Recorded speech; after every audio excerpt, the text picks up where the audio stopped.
And really, we just applied the same concept to smartphones. And so our number one lending product is the ability for anyone in an emerging market, regardless of having credit history or not, to purchase a smartphone. And it's a life-changing experience. Hello, this is Shawn, Budde of Ensemble X, and this is the Ensemble X Exchange podcast. Today I'm talking with Brad Pennington of PayJoy about multinational underwriting. Brad is PayJoy's president of financial products. In that role, he runs risk, data science, and machine learning, fraud and asset valuation, and also designs some of the new financial products that PayJoy launches. Prior to joining PayJoy, Brad held a number of leadership and quantitative roles, including CRO and head of data at Prosper Marketplace, and global risk management consultant at Moody's Analytics. He has a passion for building teams and products that improve the financial lives of users at massive scale. Brad obtained his BS from the Wharton School at the University of Pennsylvania. Thanks for joining me today, Brad. Thanks so much for having me on the show, Shawn. So before we dive in, I've done a couple of long-distance cycling trips. It sounds like you have done the same and have more planned. Yeah, that's exactly right. So as we started traveling to the markets where we work, I wanted to have kind of a fun sort of hook in all the markets. And so last November, I did my first ride in Brazil, and we rode from Sao Paulo through the rainforest on kind of a cool dirt and road combo track there. That's cool. And did you go through a organization of some sort, or you planned this all on your own? You know, the nice thing about having folks in all the markets where we work is there's almost always one or two kind of cycling enthusiasts. So met a friend of a friend and rode with him, and leaving a week from tomorrow for the Philippines. And that's the first one where I'm kind of planning it on my own. So I'm hoping the Marcos Highway is as safe to ride a bike on as some of the blogs suggest. Yeah, we did the ride from Pittsburgh to DC, which is along an old railroad line and then along the C&O Canal. And that was great. Virtually completely off-road, a nice packed gravel trail. And then we did the Erie Canal, and that was a lot of like county highway, and that certainly was less enjoyable. All right, the other thing I wanted to ask about, we mentioned you were at Wharton, and apparently you had a very interesting classmate there. Yeah, that's right. So if you've ever read The $1 Billion Whale, Joe Lowe, who is the protagonist, I don't know. Yeah, we'll go with protagonist. We'll go with protagonist. All right. He was a sophomore when I was a freshman, and we had a lot of mutual friends. And so I helped him throw what turned into be a famous/infamous party where he pretended to be the Prince of Malaysia and left like gold-coated invitations to just tons of people's parties. And so it's funny, he would pop up from time to time. And I remember it was many years after going to school, and we were watching the Oscars. And like there he is next to Leonardo DiCaprio, because he was like the person who funded all of The Wolf of Wall Street. A couple years later, he is one of the most wanted people in the world and committed the largest fraud, I think, in world history. I hadn't heard of this. I looked it up. I gather he's still on the run, and they assume somewhere in China at this point. Yeah, no, that's right. So the book is super entertaining, and it's definitely one of those ones where, at least the first parts for like the college, I'm like, oh yeah, like I remember that. Yeah. All right. So I'll add the $1 Billion Whale to my book list. All right. Well, let's dive into PayJoy. So if you can just give us kind of a brief history of PayJoy, like how the company started. I think it's had a pivot or two, and then roughly speaking, where we're at now. Yeah, no. So PayJoy, it's funny. So I was there. Doug, our CEO, kind of sometimes calls me an honorary co-founder. So I had joined in 2018 when the company was about 1 million in revenue. So really like tremendous growth from 18 until now. And it all kind of started with Doug's idea of securing a smartphone.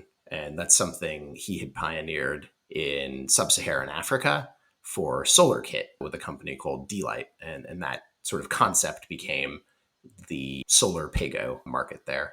And really, we just applied the same concept to smartphones. And so our number one lending product is the ability for anyone in an emerging market, regardless of having credit history or not, to purchase a smartphone. And it's a life-changing experience. And so you can buy that in installments.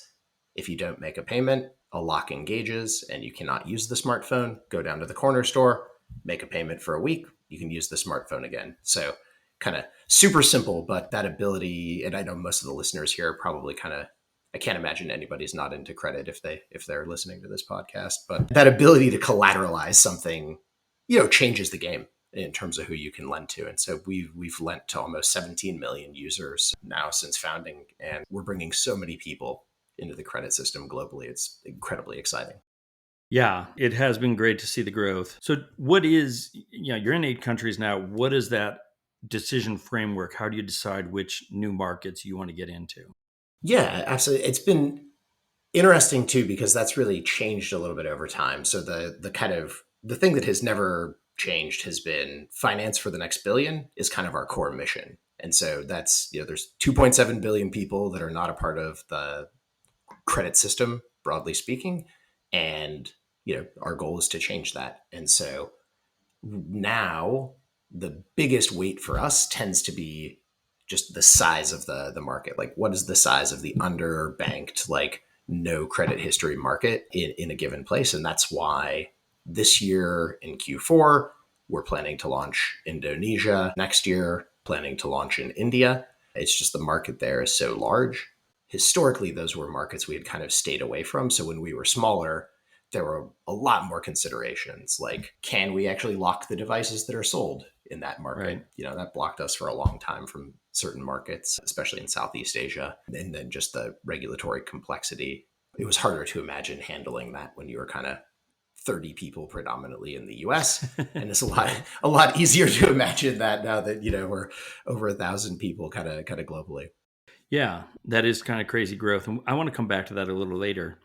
But when you think about entering these new markets, like what exists at kind of the PayJoy level versus what exists at the market level? Yeah, no, it's really interesting. So what exists at the PayJoy level, so the risk strategy, data science, machine learning, that's all kind of run globally, although we have folks that work in our market. So it's not everyone global works in San Francisco. And the goal with any entry is, if you're writing code, especially, you want that to be as abstracted as possible. So every time you're designing a new system, this concept is like, all right, what is the core element of a loan management system? And how do we make sure that we write that thing once and only once? And then, what are kind of the market specific features that you would attach in? So I don't know, a good specific example would be, let's see, this is in the underwriting space. All of the frameworks that we build for feature engineering, we try and build that at the global level. So there's like one and only one way that you access a feature. But, anybody who's done underwriting can tell you'll get a much better model if you go for these like hyper granular, really interesting, locally specific data sources. And so that's something that you'll allow to be totally federated and localized. And so the objective is the system should be able to take as much of that locally specific information, but then you're only interacting with it in one kind of global framework. That makes a lot of sense. I talked many years ago to a micro lender who was across 3 continents, and they had 3 different systems because they couldn't agree on one, which I thought was just a kind of madness. So if I recall correctly, PayJoy started with, Doug was an engineer at Google, right? And so he knew how to write the code to lock the phone, on an Android at kind of whatever the root level. And so if I recall correctly, started by lending in the US, decided that wasn't worth it, pivoted to maybe licensing the technology, and then came back to lending. Do I have that correct? Yeah. I can add a little more content to it, but that's the general idea. So had started as a lending company in the US. I think by and large, the people where it was really applicable who paid well tended to be immigrants from outside of the US. So didn't have a credit history, but were like working hard, needed a device. And so they followed those guys down to Mexico. So we actually opened a Mexico lending subsidiary. And just after making that choice, they decided that software as a service was the way to go. So I actually joined somewhere between the Mexico lending operation and software as a service. And yeah, it was interesting. So I sort of helped to run the Mexico business for a while. It got to profitability. We did, I mean, in hindsight, a pretty good job with the software as a service. I just think it was the hardest go-to-market pitch in the world. It's like, hey, we've got a thing that we think you should buy to start a business that doesn't exist that we Right. think you might want to operate. Is like, wow, like how did we make any sales? Kudos to us on that one. Yeah. Okay. So then is that SaaS business entirely gone at this point? SaaS business is gone. In 2020, we had made the decision to fully phase that out so that we could focus just on the lending business, and that I think it was a great choice. The lending business has proven to be a lot more scalable for us, and I think it's also helpful for us because we have a really strong perspective on how these users need to be treated. And so, once again, is like you're doing the SaaS thing and you're like, oh, here's like a list of stuff. And why are you telling me what I need to do with these users and how I need to treat them? It's just, please just provide me a lock. Yeah. Well, and Samsung, I know, provides it now. Like it's just kind of part of their software, et cetera. So I guess it's good that you moved on from that. So I first met Doug. Yeah, he came to meet me at the San Francisco airport. I remember sitting in I don't know, in some weird spot that nobody was supposed to sit, really, chatting with him. And at the time, the thought was, he told me the story of the solar, but part of the thought was, hey, we can embed this in anything. It could be refrigerators, it could be microwaves. Instead, you guys have kind of gone in a different direction, right? Instead of going across products, I'll say physical products, you've kind of, as I understand it, clung to the phone, but expanded what it might collateralize. So how have you expanded the product suite? Yeah, so the biggest expansion has been continuing to secure the device, but to enable people to buy anything. And the way we've done that is we've created the PayJoy card. And so instead of just buying a smartphone, which is a transaction people make once every, I don't know, call it 2 years, you can actually have a credit card against the smartphone that you fully paid for. And that card, still collateralized by the phone, you can use to buy a ton of different things that you need, whether that's inventory for your micro business, whether that's a television or a dishwasher. And that has unlocked a lot of new spend for our users who are excellent. And later this year, we're actually looking to launch unsecured product in Brazil, which I think is really exciting because I think the other anybody I think who has done credit for a long time knows that source of data, the user data that you're building, is itself a really interesting source of differentiation. And so excited to see if we can actually use that data so that we don't have to collateralizing nothing, I guess, is the most abstracted form of lending. And would that be for previous customers on whom you have kind of behavioral data, phone data? Previous customers, that's right. Got it. Okay. So we're not just going out to the broader market, which would be a totally different beast. I mean, that's a really interesting expansion. I guess, given where you're at now with the card, if a phone has a value, the phone's value declines fairly rapidly. Yep. So if someone buys a phone for $500 in a year, it's worth, I don't know, I'm making it up, but $300. Are you issuing a card that is limited to 300, or are you kind of moving beyond the value and giving line increases in excess of the value and the underlying asset? That's right. We're moving beyond the value of the phone. And I think that's kind of why we're looking at unsecured, why we're looking at these retailer relationships we have. It's kind of the big problem is not necessarily access to smartphones, although that's a very big problem in and of itself. I think the big problem is the 2.7 billion people don't have access to formal credit. Right. And so that's the thing that we really want to solve. And then, so all your loans are underwritten, and the first loans, at least the phone loans, are underwritten through the dealer, through the reseller?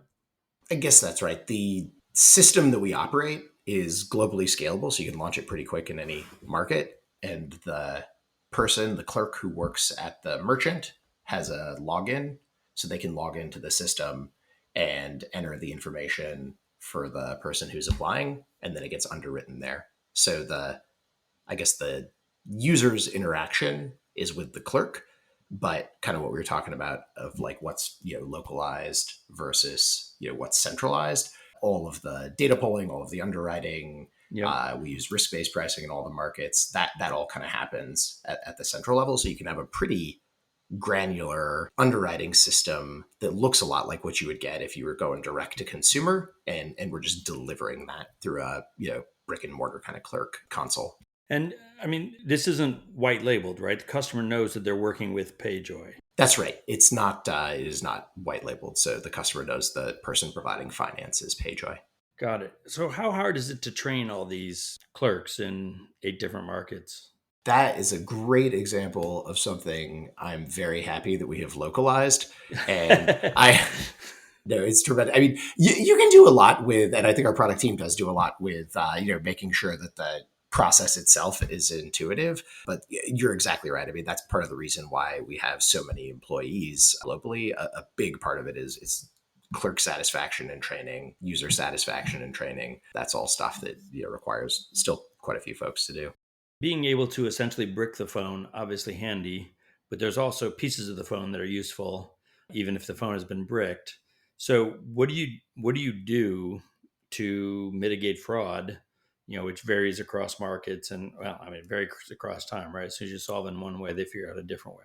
One of the earliest ways, and we still use it, is for every offer, there's a down payment associated with the device. And so like any other kind of secured lending transaction, having somebody put equity into the device prevents a lot of the worst types of fraud, right? So if you pay $0 for a device and you know that you can make $5 selling the screen, a lot of people might consider that trade.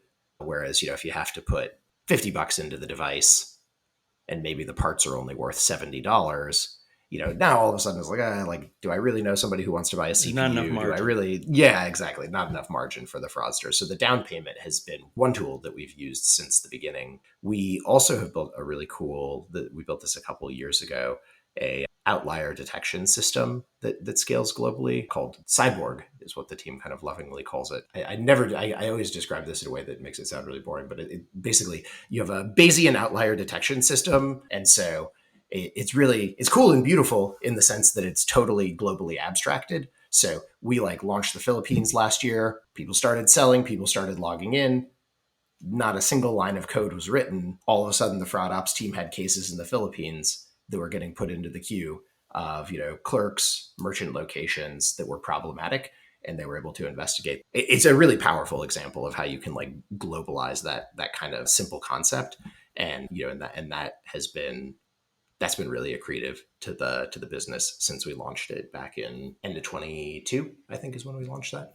Yeah, I mean, it's a great thing. We recommend it to everybody, a similar approach, which is that anomaly detection. When I was at Zest Finance, the first fraud we caught came from a single woman. The reason we caught it is because I talked to her on the phone twice in the same day and thought that was odd. And we were able to kind of track down, I think, 20 applications she'd made in a single day. So what kind of looked like it was going to be an awesome day potentially would have turned into a terrible day. If we had noticed that all of a sudden we had an outsized number of transactions coming in from Sioux Falls, South Dakota, that would have piqued our interest. And then the other thing we often do is something we call chaining, which is the way we were able to tell these were, application A and B had the same phone number, application B and C had the same email address, C and D had the same employer, and so we were kind of able to wend our way through all 20 applications and stop them before the money went out. So, you mentioned obviously Cyborg as a centralized engine. What kind of principles do you have that you feel expand beyond a single market, or how do you take what has happened in Mexico and apply it to Brazil? Yeah, principle learnings about how the business should work or something like this. Yeah. So for me personally, I'm a big fan of documentation. So I remember when I had first joined, I built this whole registry of underwriting stuff. I started publishing all of the changes that I was making to the system. And I was like, what on earth are you doing? There's 30 of us that work at this company. Who are, why is this not an email? And I was like, no, it's so powerful to have that kind of learning. And the things that have proved really durable sometimes sound kind of like common sense, but so one concept we have is called vintage gross margin. And it's just basically unit economics times units. And everybody knows that if you want to scale the business up, VGM needs to be positive, and that kind of carries over from every group, and it's been a really helpful principle because it's pretty generalizable, right? In one market you pay promoters, that subtracts from your unit economics.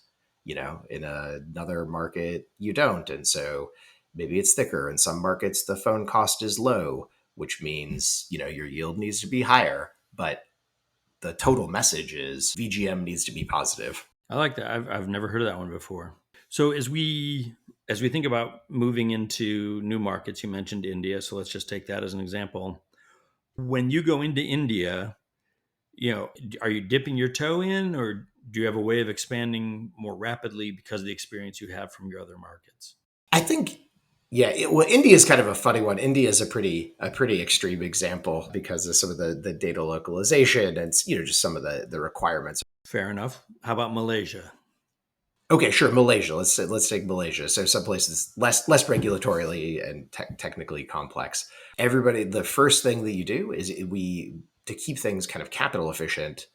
You get a budget of approximately $6 million. That's including your lending capital, and you're not supposed to spend through that. And the way that you get the lending capital to get taken out of it is you have to have unit economic positive assets, and once you have that, we can fund the assets with our asset fund. That equity capital is kind of released. And now you've got a business that you can scale. And then it kind of goes to that VGM positive approach. And so I think kind of those couple of simple and easy to understand touch points have been really powerful. So it's not, oh, do we dip our toe in and go big? It's no, we would like as much gross profit as possible. I think where you can really get it wrong as a lending company is we want as many units as possible. Units, right. Units and gross profit are very, very different. Yeah. There is some phenomenon that people come into fintech from tech, kind of have that bias of, well, we'll get the users and then we'll figure out the economics later. And that's not quite as viable a model in lending as it is in other places. So as we enter Malaysia, what does that first underwriting model look like? How do you get kind of any data to do it, or are we pretty rules based when we start? Yeah, the first ones are quite rules based. The dynamic fraud stuff helps a lot because if you're getting one, I guess, exemption to the rule is you build up immediately through the feature store a lot of information about clerks, merchants, locations, devices, things like this. Those will automatically start to adjust the offers that we give someone. And just having the control over your network for a dealer distributed product can actually be really powerful. And the other place where we've taken a lot of the learning and have had it be really successful is just around the offer structure around the devices that you offer. That's another thing with dealer distributed finance where I think you can be really, really successful is just making sure you got the right offer in the right spot. Yeah. Okay. So let's talk about that. You mentioned that the company's over 1,000 people now, and it's grown pretty quickly over the last 7-8 years. You talked about kind of the documentation system that you created for your own purposes, but what do you do to ensure that the company functions, obviously not the same way, but as effectively at 1,000 people as it does at 50 people? I think that's a big place where you have culture and principles, and you have a small number of documents that you have everybody kind of read. So that's, I think, one way that you can really have that consistent impact. For us, the mission is another really important part. So everybody who's been at PayJoy for a long time really drinks the Kool-Aid on the mission. It's like, we are here to bring finance to the next billion. And, people know that a happy addition from my perspective is everybody knows that positive unit economics is an important way to make sure that you serve, 1 billion people instead of failing before you're able to keep scaling up to serve more. Yeah. I mean, I think it's kind of shocking to us how many lenders have no idea what their unit economics are, right? Everything is on this kind of vertical basis of, it looks good now, so I must be all right. So let's talk about how you monitor that risk. So you've got the vintage gross margin. Is that what you're looking at to assess the health of a business? And beyond that, things look pretty good? Yeah, I mean, I think there's more to it than that. So the vintage gross margin is probably that's my favorite vintage based diagnostic for how a specific country product pair is working. The other one, and I think you and I actually came to this from a different perspective, from different points. We call it cash on cash. I don't know So what do you had we. called. Okay, great. That's exactly. And cash on cash is nice because it's a plug-in to unit economics if you do it right. The terminal point of where cash on cash is exactly where your interest minus defaults, those should be exactly the same. And that's how we monitor it. And so, from the risk perspective, we're also really closely monitoring and setting goals around what's the cash on cash of each vintage we're doing. For the revolving products, we cut it in a vintage style where you're looking at the disbursements in a particular month. What's the cash on cash of those? So that, I would say, is probably, that's not something we put it in the company goals so people have some sense of it, but the risk group is really the one who's doing the core monitoring of that. And then we have some early delinquency indicators that are sort of highly correlated with cash on cash, like what proportion of people are making the first payment, what proportion of people are not making the first payment. And so you track a couple early, intermediate, and then you got your kind of terminal indicator. You make sure that those are all performing well. And that is a really boring but effective way to monitor a lending organization. Yeah, I mean, I always say that if I could only see one thing, one piece of information on a business, it's cash on cash. And so for folks who don't actually know, let me just explain what cash on cash means. It's just the sum of the payments you've collected over time divided by the money that you've put out. So in the case of a phone loan, I don't know if you guys get a discount, but if you're selling a $100 loan, but you're only paying 90 for it, the 90 is the denominator. The total of payments that you get over time, if you're doing a revolving product, every time someone draws down would count in the denominator starting at that month. Obviously, if that chart never gets over 100%, you haven't gotten back the money you've lent out, and that's a bad thing. And depending on your ops costs, et cetera, you've got to get somewhere well above 100%. We have 5 slides that we looked at. You hit on one of the other ones. Kind of first pay default behavior is certainly, cash on cash is lovely, but it takes a couple of months to mature. So we want to capture first pay default as well. So yeah, I'm a fan, and I don't know, maybe we're going to add vintage gross margin, and I really like that a lot. How did you get to cash on cash? I'd loved what was I have my origin story of how I got to cash on cash. I'm curious to hear yours. We got to it at Zest Finance. We were making high risk loans. So we definitely tracked FPD, but that didn't kind of tell us where we were over the longer window, and one of the things I really love about cash on cash, which we kind of captured there, is, I'll tell a quick story.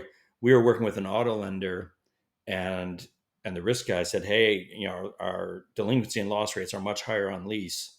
I'm really worried about lease. Maybe we need to dial back lease." And we said, "Well, let's look at the cash on cash curves."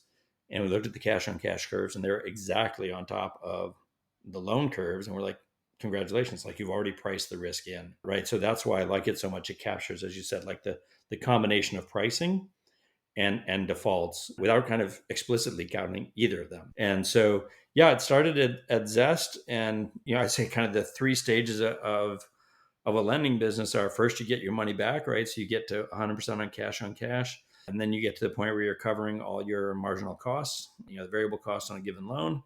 And then, if all goes well, you get to the point where you also cover your SG&A, and then you're actually turning a profit.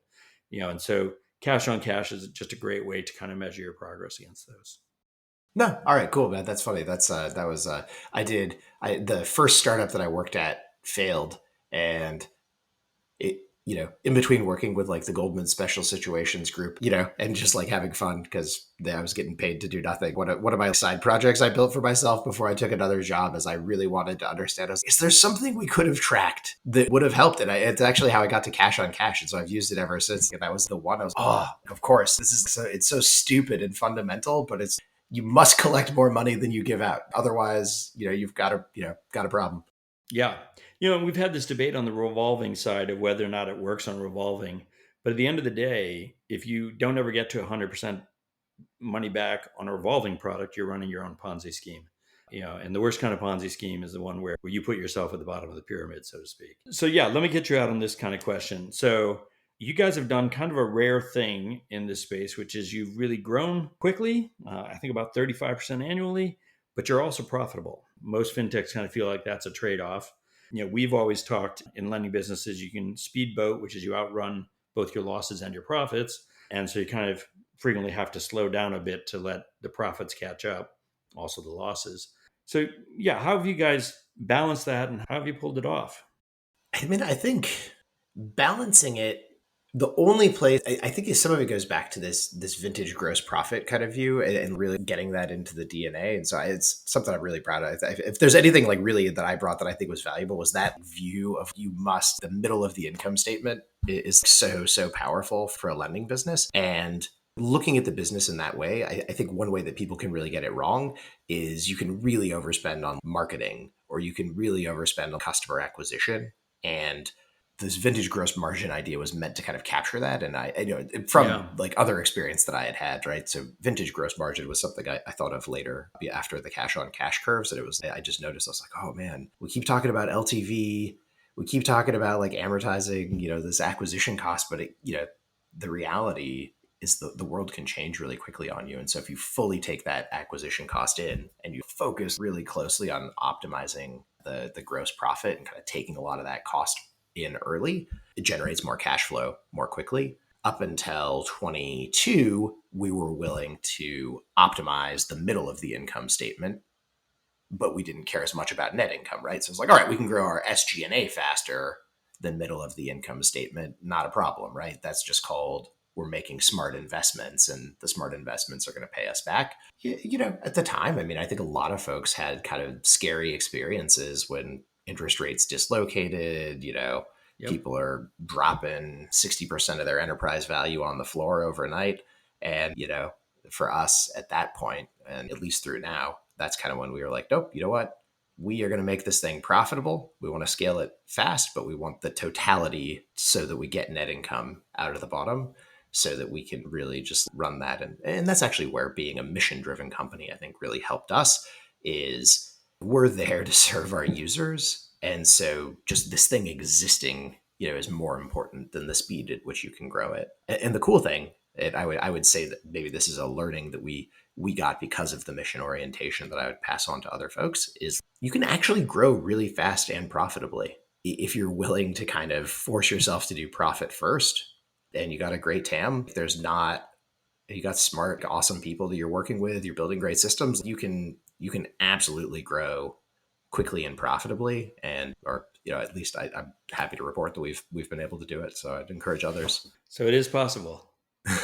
Yeah. We have proven it. So just to make sure I understand, so vintage gross margin, do you include the CAC in that? That's right. And ops cost, or is it ops costs, kind of independent? Payments costs. So all the variables. All the variables. That's interesting. Well, thank you for joining today. For the rest of you, you can follow Ensemble X and Brad Pennington, that's Pennington, on LinkedIn. You can also visit us at ensemblex.com. You can find the Ensemble X Exchange podcast on all major platforms. Thank you for joining me, and thank you for Vintage Gross Margin. I'm gonna have to take a look into that. Awesome. Shawn, thanks so much for having me, man.